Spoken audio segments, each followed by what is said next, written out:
तो आज के इस एक्सप्लेनर में हम पैरानॉर्मल दुनिया के कुछ बेहद खौफनाक और डॉक्यूमेंटेड मामलों को डिकोड करने वाले हैं। हम 5 ऐसी सच्ची घटनाओं की तह तक जाएंगे जिन्होंने आम यात्रियों की रातों की नींद हमेशा के लिए उड़ा दी।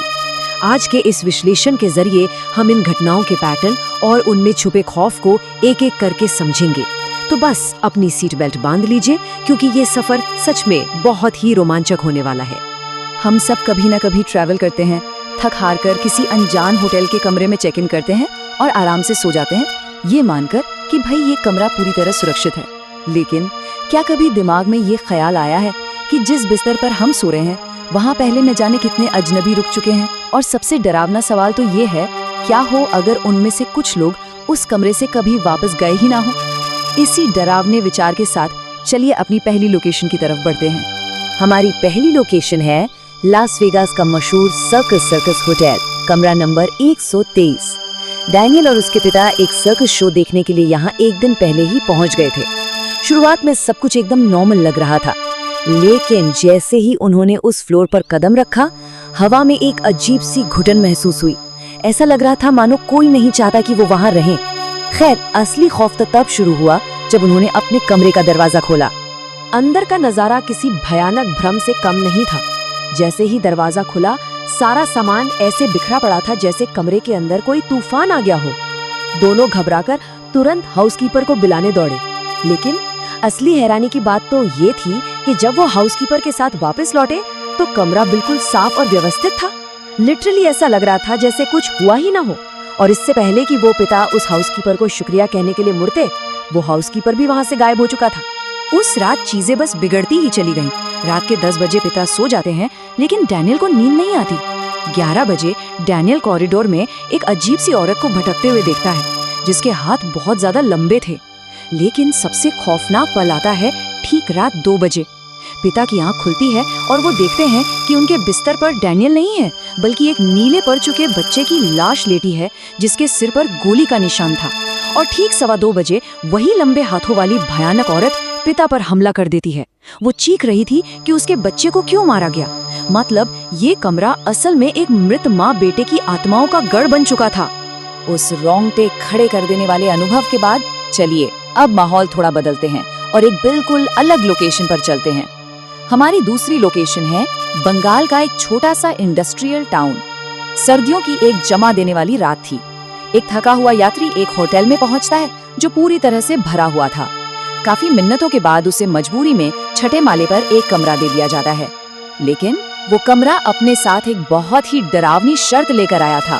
रिसेप्शनिस्ट ने उस यात्री को बहुत ही सख्ती से एक हिदायत दी थी, रात 12 बजे के बाद अपना कमरा बिल्कुल मत खोलिएगा। अब थकावट इतनी ज्यादा थी कि उस यात्री ने इस अजीबोगरीब चेतावनी को पूरी तरह से नजरअंदाज कर दिया और पानी की बोतल ऑर्डर करके सोने चला गया।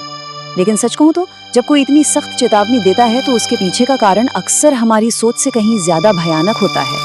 आधी रात को खौफ का असली मंजर शुरू हुआ। अंधेरे में दरवाजे पर दस्तक होती है। नींद में वो यात्री दरवाजा खोलता है और देखता है कि सामने एक आदमी लालटेन और पानी लिए खड़ा है। उसका चेहरा एक शॉल से ढका हुआ था। जैसे ही यात्री पानी लेने के लिए आगे बढ़ता है, वो आदमी पीछे की तरफ बालकनी की ओर खिसकने लगता है। यात्री को गुस्सा आता है और वो उसका हाथ पकड़ लेता है। और जैसे ही शॉल हटती है, सामने एक ऐसा चेहरा था जिसकी आंखें ही नहीं थी और पूरा सिर बुरी तरह जला हुआ था। दरअसल सालों पहले उस फ्लोर पर एक आदमी ने खुद को जलाकर बालकनी से कूदकर जान दे दी थी और अब वो हर नए मेहमान को उसी बालकनी की तरफ खींचने की कोशिश करता है। तो इस घटना से एक बात तो साफ है कि कुछ नियम बनाए ही इसलिए जाते हैं ताकि हमारी जान बच सके, है ना? खैर, चलिए अब अपनी तीसरी लोकेशन की तरफ बढ़ते हैं। एक सुनसान खस्ता हाल हाईवे होटल और बाहर मूसलाधार बारिश। रॉन नाम का एक मार्केटिंग एग्जीक्यूटिव जो अक्सर सफर में ही रहता था, इस भयंकर बारिश से बचने के लिए इसी होटल में पनाह लेता है। रिसेप्शन पर बैठी एक अजीब सी दिखने वाली लड़की उसे रूम नंबर 303 की चाबी देती है। रॉन बहुत थका हुआ है और सीधे लिफ्ट की तरफ बढ़ता है और यहीं से कहानी पूरी तरह पलट जाती है। रॉन लिफ्ट में जाता है और तीसरे फ्लोर का बटन दबाता है, लेकिन अचानक लिफ्ट के तीसरे फ्लोर की लाइट बंद हो जाती है और 5वें फ्लोर की लाइट अपने आप जल उठती है।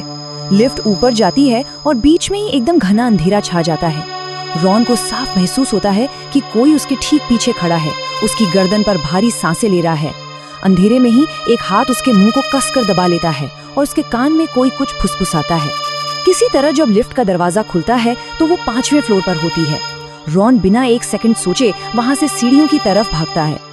हाफते हुए नीचे रिसेप्शन पर पहुंचता है और उस रिसेप्शनिस्ट को 5वें फ्लोर के उस भयानक आदमी के बारे में हकलाते हुए बताता है। और तब रिसेप्शनिस्ट जो जवाब देती है उसे सुनकर कोई भी सन लह जाए। वो कहती है, सर, हमारे होटल में तो सिर्फ 4 ही फ्लोर्स हैं। ये सुनकर रॉन सुन्न पड़ जाता है।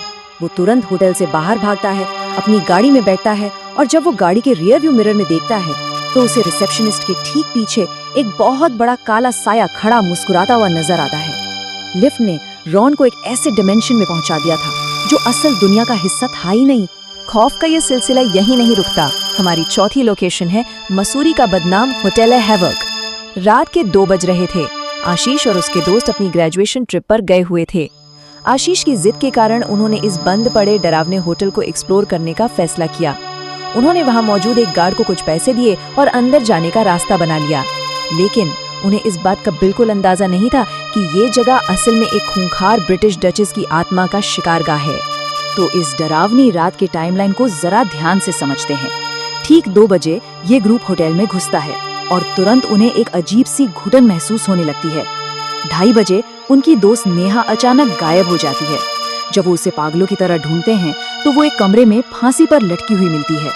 दहशत में आकर वो दरवाजे से भागने की कोशिश करते हैं पर दरवाजा जाम हो जाता है। फिर ठीक 3 बजे जो गार्ड उनके साथ अंदर आया था उसकी आंखें लाल हो जाती हैं और उसका सिर धड़ से कटकर अलग गिर जाता है और वो बिना सिर वाला शरीर उनकी तरफ बढ़ने लगता है। आखिर में 3:15 बजे वो किसी तरह अपनी जान बचाने के लिए एक खिड़की तोड़कर वहां से भागने में कामयाब होते हैं। लेकिन भागने से ठीक पहले जो हुआ वो रोंगटे खड़े कर देने वाला था। जब वो लोग नेहा की लाश उठाकर कॉरिडोर में भाग रहे थे तभी उन्हें सामने से एक और लड़की आती हुई दिखी जो बिल्कुल नेहा जैसी लग रही थी। मतलब एक तरफ उनके हाथों में नेहा की लाश थी और सामने एक और नेहा। आशीष ने डर के मारे उस पर अपना लाइटर फेंका और वो लाइटर लिटरली उस लड़की के शरीर के आर पार निकल गया और पलक झपकते ही वो लड़की उस भयानक लंबे हाथों वाली ब्रिटिश डचेस की आत्मा में बदल गई। वो सामने वाली नेहा सिर्फ एक भ्रम था उन्हें फंसाने के लिए। अब हम इस एक्सप्लेनर की आखिरी और सच कहूं तो सबसे खौफनाक लोकेशन पर पहुंच गए हैं। राजस्थान के चित्री गांव का होटल सोलफुल। ये एक बहुत ही साधारण सी दिखने वाली सफेद रंग की 1 मंजिला इमारत थी। 3 बिजनेस पार्टनर पीयूष, विकास और अमित सस्ते के चक्कर में इस सुनसान और धूल भरे होटल में आ गए। लेकिन यहाँ का माहौल शुरू से ही बहुत अजीब और डरावना था और सबसे अजीब था यहाँ के स्टाफ का व्यवहार। एक तरफ एक बूढ़ा वॉचमैन था जो लगातार बीड़ी पी रहा था। जब उसे पता चला कि ये तीनों यहाँ रुकने वाले हैं तो वो पागलों की तरह जोर जोर से हंसने लगा और कोई अजीब सी धुन गुनगुनाता हुआ चला गया। वहीं दूसरी तरफ एक छोटे कद का रिसेप्शनिस्ट था जिसने एक भारी सा मफलर पहना हुआ था। वो बिना किसी आवाज के अचानक से कहीं भी प्रकट हो जाता था। ये सारी बातें बहुत साफ इशारा कर रही थी कि इस होटल में कुछ बहुत बड़ा धोखा चल रहा था और ये धोखा जल्द ही उनके सामने आने भी लगा। एक के बाद एक ऐसी घटनाएं हुई जिन्होंने साबित कर दिया कि वो जगह पूरी तरह से प्रेतवादित थी। पहली घटना, पीयूष को पानी लेने जाते वक्त पायल की झनकार और एक जवान लड़की के हंसने की आवाज सुनाई दी। दूसरी घटना, विकास ने बालकनी से देखा कि एक सफेद कुर्ते वाला बूढ़ा आदमी हाईवे पर हो रहे एक काल्पनिक एक्सीडेंट को देखकर मुस्कुरा रहा है, जबकि असल में हाईवे पर कोई एक्सीडेंट हुआ ही नहीं था। और सबसे बड़ा सबूत तो तब मिला जब अमित अपने फोन में तस्वीरें देख रहा था। उसे उन तस्वीरों में अपने ही कमरे के अंदर दर्जनों खौफनाक बच्चे दिखाई दिए। तो यहाँ समझने वाली बात यह है कि ये कोई आम होटल था ही नहीं। जब उन तीनों ने डरकर भागने की कोशिश की और उनकी गाड़ी अचानक खराब हो गई तो एक ट्रक ड्राइवर और उसी बूढ़े वॉचमैन ने एक रोंगटे खड़े कर देने वाला सच बताया। होटल सोलफुल असल में एक पुराने कब्रिस्तान के ठीक ऊपर बनाया गया था।